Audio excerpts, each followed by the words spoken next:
Yeremia 39, jatuhnya kota Yerusalem.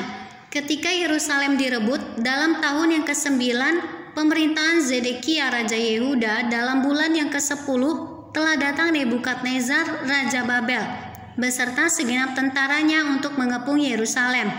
Dalam tahun yang ke-11 pemerintahan Zedekia, dalam bulan yang ke-4 pada tanggal 9 bulan itu terbelahlah tembok kota itu. Maka datanglah para perwira Raja Babel itu lalu mengambil tempat di pintu gerbang tengah.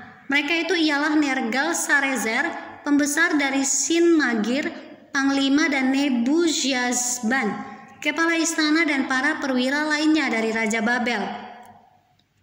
Melihat mereka semuanya, maka Zedekia Raja Yehuda dengan semua tentara melarikan diri, meninggalkan kota itu pada waktu malam dengan mengambil jalan Taman Raja dengan melalui pintu gerbang antara kedua tembok.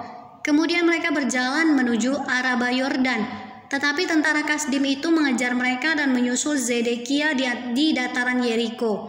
Mereka menangkap dia dan membawa dia ke Riblah di tanah Hamat kepada Nebukadnezar Raja Babel yang menjatuhkan hukuman atas dia.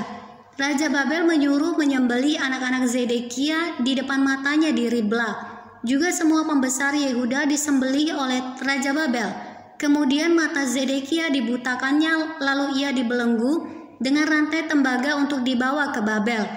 Orang-orang Kasdim membakar istana raja dan perumahan rakyat dengan api. Lalu mereka merobohkan tembok-tembok Yerusalem.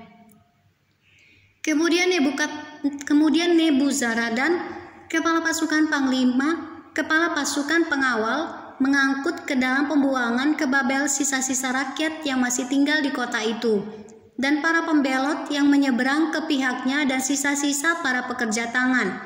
Tetapi sebagian dari rakyat, yakni orang-orang miskin yang tidak mempunyai apa-apa, ditinggalkan di tanah Yehuda oleh Nebuzaradan, kepala pasukan pengawal. Pada waktu itu juga diberikannya lah kebun-kebun anggur dan ladang-ladang kepada mereka.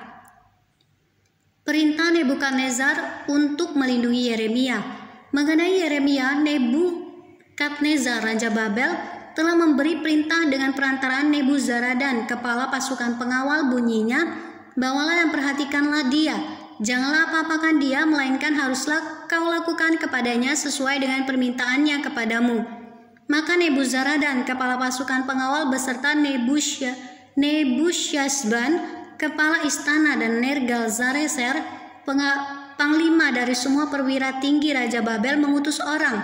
Mereka menyuruh mengambil Yeremia dari pelataran penjagaan, lalu menyerahkannya kepada Gedalia bin Ahikam bin Safan untuk membebaskannya, supaya pulang ke rumah. Demikianlah Yeremia tinggal di tengah-tengah rakyat. Janji kepada Ebed-Melek bahwa ia akan dilepaskan. Selagi Yeremia masih terkurung di pelataran penjagaan, firman Tuhan datang kepadanya, bunyinya, pergilah kepada Ebed-Melek, orang Ethiopia itu, dan katakanlah kepadanya, beginilah firman Tuhan semesta alam, Allah Israel, sesungguhnya firmanku terhadap kota ini akan kulaksanakan untuk kemalangan dan bukan untuk kebaikannya, dan semuanya itu akan terjadi di depan matamu pada waktu itu juga. Pada waktu itu juga demikianlah firman Tuhan, aku akan melepaskan engkau dan engkau tidak akan diserahkan ke dalam tangan orang-orang yang kau takuti. Tetapi dengan pasti aku akan meluputkan engkau, engkau tidak akan rebah oleh pedang, nyawamu akan menjadi jarahan bagimu, sebab engkau percaya kepadaku. Demikianlah firman Tuhan.